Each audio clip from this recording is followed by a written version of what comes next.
Chris Channel. So ngayon, tuturo ko sa inyo kung paano ba yung formula ng Excel na kadalasan ginagamit ko. Ito po yung tinatawag na concatenate. So sa Excel po, mayroong tinatawag na concatenate function na kadalasan ginagamit ko doon sa pagkukumbine ng mga name, no? Nung mga text na inside Excel, no? So, paano ba i-combine? Kung makikita nyo doon sa ating screen, merong tayong column for last name, first name, at saka middle initial.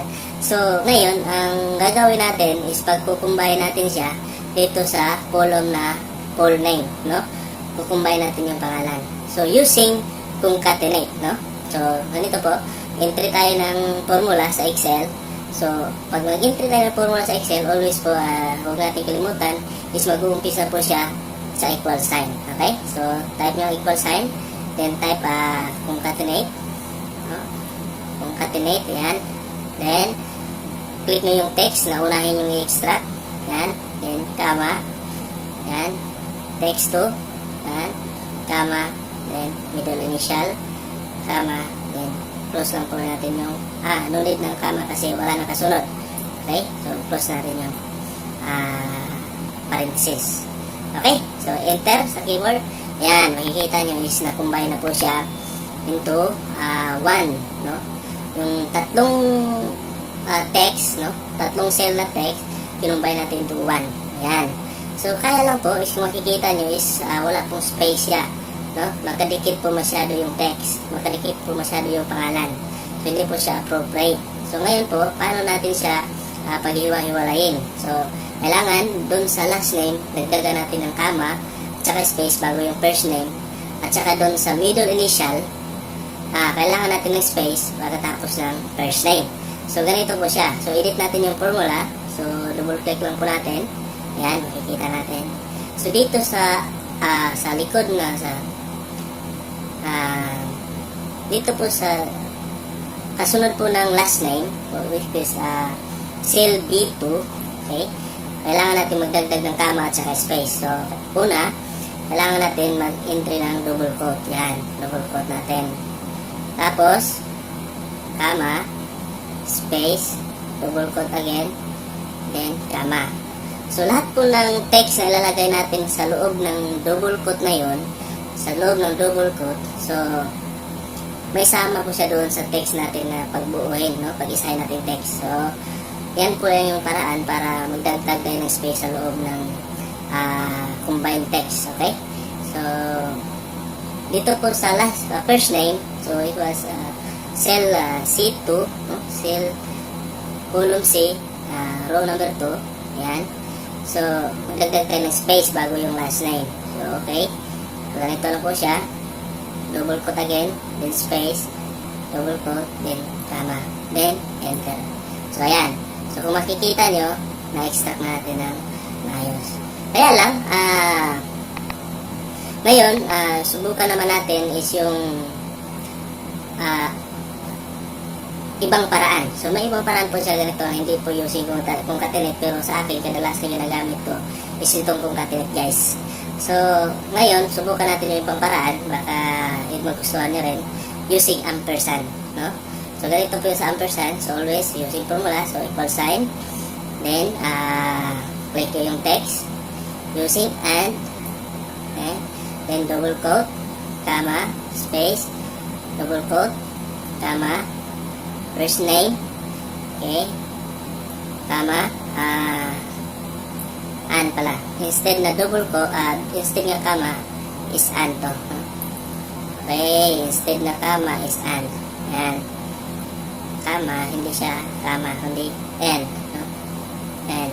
Then, C2, then, and then, space, oops, kunting talang space, yan, okay, sorry guys, and then space, space, then sorry guys, okay, kailangan pa natin ng isa pa, and middle na siya. So, makikita nyo guys, yan, yan na pong resulta. Same na po yung result, pero sa akin, nahirapan na pong gamitin itong ampersand. So, yan. So, maaari niyang gamitin maliban dyan sa dalawa. Pero sa akin, recommended ko yung paggamit ng concatenate since madali siyang basahin. So, ngayon po, kung makikita nyo, kung meron pong middle initial, pero wala po siyang period sa huli. So, kadalasan kung may middle initial, meron po siyang period. So, kailangan natin siyang dagdagan. So, edit natin yung formula. Ganito lang po siya edit. Then, dagdagan natin sa huli ng tawag dito, period. Yan. Okay. Comma again, then space, double quote, period, double quote, and enter. Yan. Kung makikita nyo, is meron na po siyang period. Kaso, kung makikita nyo, may ibang pangalan, wala po siyang middle initial. So, karamihan po yan ngayon, wala po siyang middle initial. So, anong gagawin natin? So, dito po, kailangan natin gumamit ng if, no? Condition. So, dito, sa huli, kailangan natin ang gumamit ng if condition. Yan. So, lagyan natin ng if. Tapos, is blank. Yan, is blank. Tapos, D2. Yan, yung value. Dito, yung D2. Yan. Click na lang natin. D2. Yan. So, ano yung value if true? Kung blank siya. Kung blank siya, ibig sabihin, so, wala lang po siya, no? Walang text ilalagay. Pero kung meron siya, so, lalagyan natin ng value, ito na yung period. Yan. So, close natin, then enter. Okay. Okay, guys. Yan. Yan po siya, guys. Then, so, kung makikita nyo, yung merong middle initial, meron na po siyang period, at saka yung walang middle initial, wala lang po yan. Wala lang din. Okay. So, yan guys. So, alam nyo na po yung paano yung concatenate. So, sa susunod po, pag-aralan naman natin yung ibang gamit pa ng ginagamit kong kadalasan sa text function. Yan. Okay, so ngayon, pag-usapan naman natin yung ibang text function. So, yung pagkukumbine ng text again, no? Ito naman function na itong bago itong function sa Excel. Ito tinatawag na concat, no? Concat at saka text join. So, kung makikita nyo, yung previous natin pinag-aralan is yung gamit is concatenate, no? Pag-combine ng mga text. Pero meron pong mas madaling paraan. Depende din po sa paggagamitan, no? Kasi ito, kung makikita nyo sa screen, meron tayong year, month, day, at saka yung series number. Ngayon, gusto ko siyang i-combine. So, of course, kaya-kaya ko siyang gamitan ng concatenate, no? Makikita natin, kaya natin gamitan ng concatenate, comma, and of course, no? Combine natin siya. Pero ngayon, susubukan natin yung bagong formula na mas madali, no? Ito tinatawag natin concat, no? So, again, enter tayo ng formula, equal sign, then concat. Ito po yung concat. Tapos, drag lang po natin yung text na i-combine natin. Yan. Hanggang dito. Yan. Tapos, close natin yung parenthesis. Enter. So, yan. So, di ba? Mas madali siya. So, simplify. Mas madali. Okay? So, yan. So, kita nyo, combine na lahat. How about, ngayon, kung kailangan natin ng meron siyang space or meron siyang dot, no, between doon sa mga cell, no, sa value ng cell. So, anong gagamitin natin? So, ito po siya. Meron namang function, text function sa Excel na tinatawag na text join, no? Text join. So, doon po natin malalagyan ng delimiter or malalagyan natin ng space or dot or dash doon po sa between value ng bawat cell na i-combine natin. So, dito, ito ang tinatawag nating concat. Tapos, ito naman, tawag natin formula is text join. Yan. So, yan, tawag natin formula equals, tapos text join. Kung makikita nyo, yan, text join. Then, makikita nyo yung delimiter. So, yan pong tinatanong kung anong lalagay natin value between dun sa, lalagay natin text between dun sa value. Okay? So, ngayon, lalagyan natin siya ng dot. No, dot. Yan. Double quote again. comma. So, dito, tatanong natin, may tinatanong kung ignore empty cells. Kung ignore ba natin yung empty cells or include empty cells. So, kadalasan yung nagamit dyan ay ignore, no? Yung true. So, sa ngayon, ay ignore lang po natin. Hindi natin lalagyan ng true or false. So, ignore lang, just ignore lang. Tapos, yung text na i-combine natin. Yan. So, click lang po natin dun sa cell. Tapos, drag lang natin kung saan hanggang saan i-combine natin. Then, close parenthesis. Then, enter. Yan. So, kung makikita nyo, meron na siyang dot between doon sa value. Yan. Okay. So, paano natin kung papalitan natin ng dash? Kung gusto naman nyo ng dash. Click natin yung dash. Lagyan natin ng dash. Yan. So, magbabago po siya. So, yan po. Depende po sa paggagamitan nyo. So, depende po yan. So, yan. Kung anong gusto yung paraan. Kung catenate or itong concat or itong text join. So, yan po ay base doon po sa karanasan. Tuturo ko lang po sa inyo at depende na po sa inyo kung saan ang mas marapat gamitin dun sa trabaho niyo.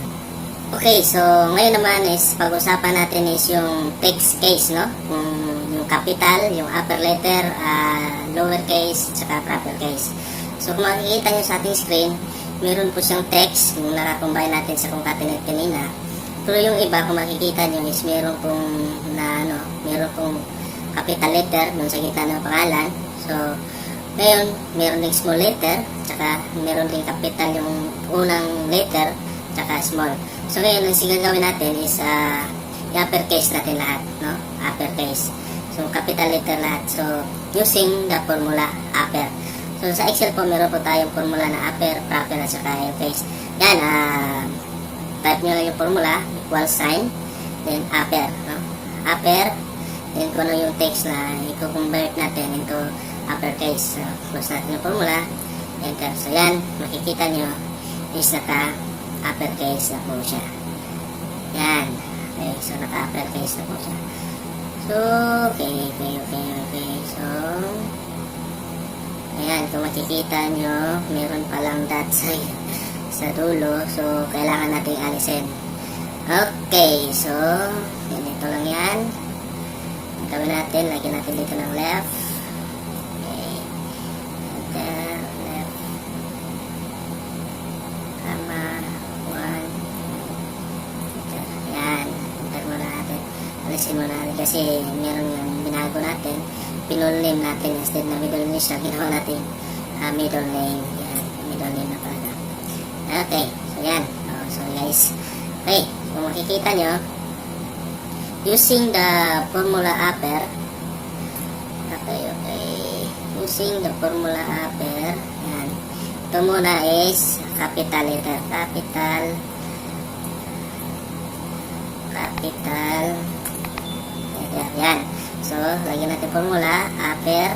Yan. Tapos, click natin yung text. Yan. Close. Yan.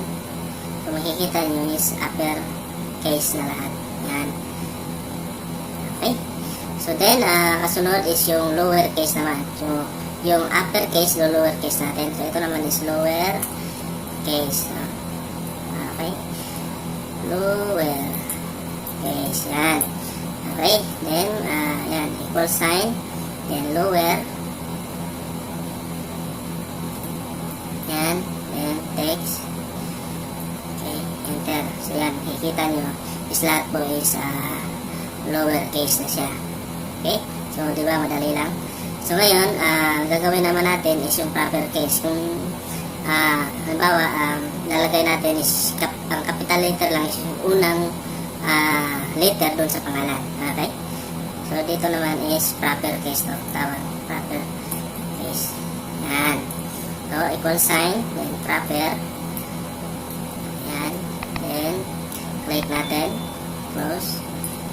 Makikita nyo, naka-upper na yung unang pangalan. So, diba, madali lang yung trabaho. Ngayon, ang problema naman natin is, ito, paano natin to, kasi naka-formula ito. So, kailangan natin siya i-paste as value para doon sa magagamit natin siya. Kung makikita nyo, yan, is naka-formula siya. So, kung i-click natin yung sa keyboard, yung control tel, no? Control tel, makikita nyo is naka-formula siya. Makikita natin yung formula. I-view natin is talagang naka-formula siya. No? Hindi siya tunay na yung value, totoong value niya huli. Naka-formula lang siya based doon sa length ng mga values. Okay, so yan, balik natin again. So paano natin siya i-paste as value? So kailangan highlight, tapos left click nyo yung mouse, no? Left click, then drag. Yan. Then babalik lang siya doon sa ano. Tapos makikita nyo copy here as value. Yan, copy here as value. So paano gagawin? Ito, kung makikita nyo, hindi na siya naka-formula guys. Pero ito, ulitin natin ulit. Highlight yung formula na gagawin nating value, no? Yung value niya. Yung hindi na siya naka-formula. So highlight nyo guys. Left click nyo yung mouse. Left click nyo yung mouse. Habang naka-left click siya, hold lang. Tapos drag nyo, kahit saan nyo drag. Tapos babalik nyo lang siya doon sa ano, kanyang position. Then bitawan nyo yung ano, mouse, bitawan nyo yung mouse na naka left click. Yan, tapos makikita nyo copy here as value. Yan, so di ba madali lang. Ito, ulitin natin again. Highlight, tapos left click guys. Tapos yan, makikita nyo yung plus sign, yung plus na parang cross na may arrow. Yan, yung move tool na arrow niya. Tapos left click, hold yung left click. Tapos punta nyo sa ibang cell. Tapos balik doon sa position. Bitawan. Copy here as value. Yan. Guys, hanggang dyan na po muna ang ating pag-aralan. So, para po palagi kayong updated doon sa ating mga tips na ibibigay, yung aking ituturo, please subscribe dito sa ating channel.